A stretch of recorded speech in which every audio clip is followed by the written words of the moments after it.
So, how does it feel to go under the cowl for the second time in about 8 years? Was it 8 years? Was Under the Red Hood 8 years ago? Way too long. Way too long.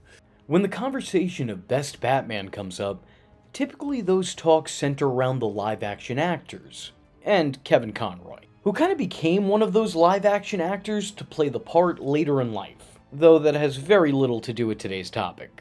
However, that exchange of best of the best doesn't typically extend to the many voice actors who have portrayed the Dark Knight over the years. Which is a shame because we've had some really interesting iterations of this character with a lot of talented actors in the role. Case in point, the subject of today's video. The man I find to be the most underrated Batman ever animated. To me, the greatest actor not named Kevin Conroy to play Bruce Wayne is actually another Bruce, that being Bruce Greenwood.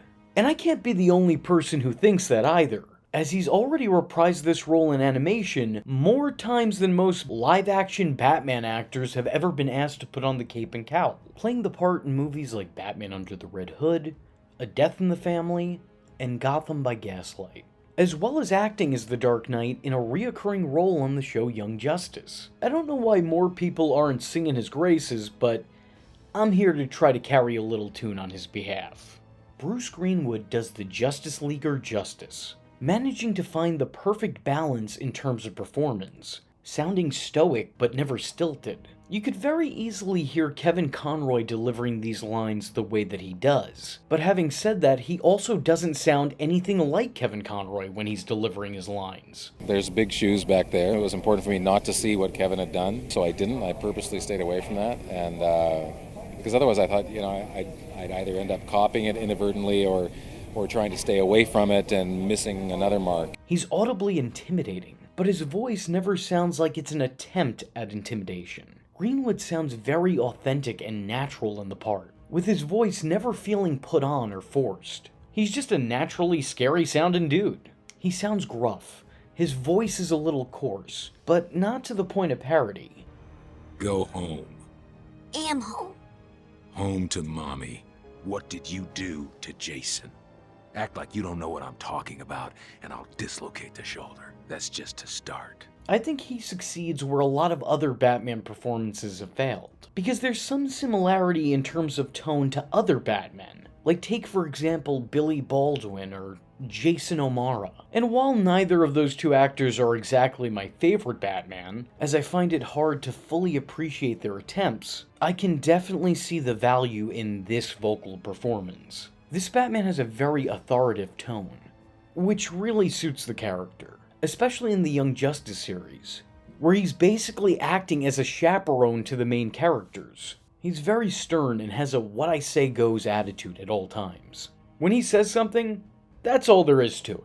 It's definitive. He doesn't ask questions, he just gives commands. He doesn't speak in sentences, he makes declarative statements. Greenwood embodied the persona while still showcasing the person underneath it. He brought a very human element to this Batman performance. He carries the same monotone tone throughout all of these projects, and yet it's never one note. The voice, what do you have to sort of do to become Batman? Is there something, a certain voice you did? It's not a voice thing as much as it is a point of view and an emotional thing. Despite never quite articulating himself to others, it's no mystery how he's feeling in every given moment.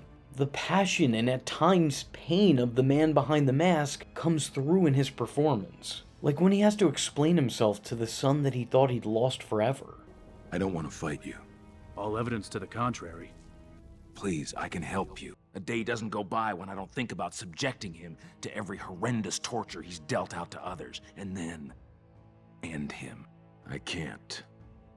I'm sorry. Or when he's giving a lecture of the importance of being a parent to Superman, when Clark's not keen on stepping up and being a father to his clone. The boy needs you. He's here. You have to get over the how and why. This boy needs his father. I'm not his father. Through various projects, Greenwood really showcased Batman's humanity, grounding Bruce with a very evident moral compass, wanting to not only clean up crime, but to also help heal the world. He gave us a Batman that felt true to form, feeling just as much man as he did Batman.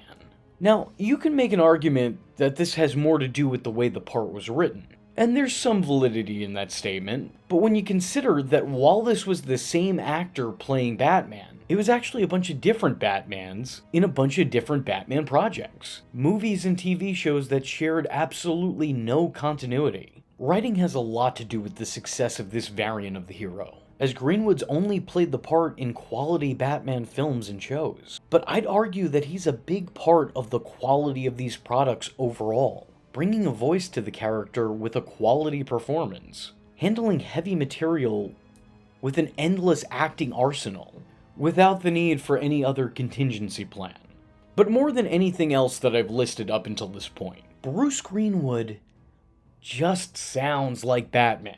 I know it's not really a deep and meaningful take. Like, I try to break it down and be very analytical, but just generally speaking, when I hear this guy, I just think, oh yeah, that's Batman. That's Batman's voice. That's how Batman sounds. That voice coming out of these character models just feels so right, which is something I can only credit about 2 or 3 other actors with overall. Sorry, Arpats, we're not quite there yet. That's the one thing you didn't have going for you in my eyes. It's hard to really talk in depth about this actor in this role because there just isn't a whole lot to critique. I can't think of a singular way to improve this performance. I can't name so much as one moment where something felt off. I enjoy his time in the role, and I hope that we get to see more of it in the future. But even if we don't, I'm happy with what we got. Like I said before, this is what I believe to be the most underrated Batman that we've ever gotten. And that's given the praise that he's already received for this role. Even in saying that, it's still not enough. I really think he should be acknowledged and appreciated more than he is. So in case anyone hasn't handed you your roses yet, here they are, Greenwood. You are the best Bruce, named Bruce.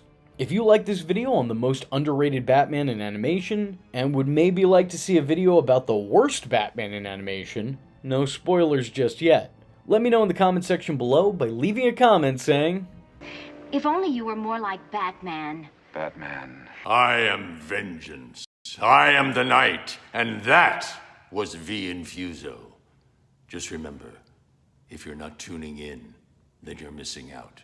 So, if you like the words that came out of his mouth hole, and you too would like to become a V-generate, don't forget to like and subscribe.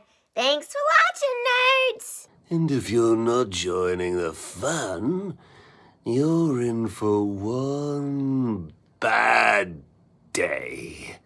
And you know what they say about having one bad day?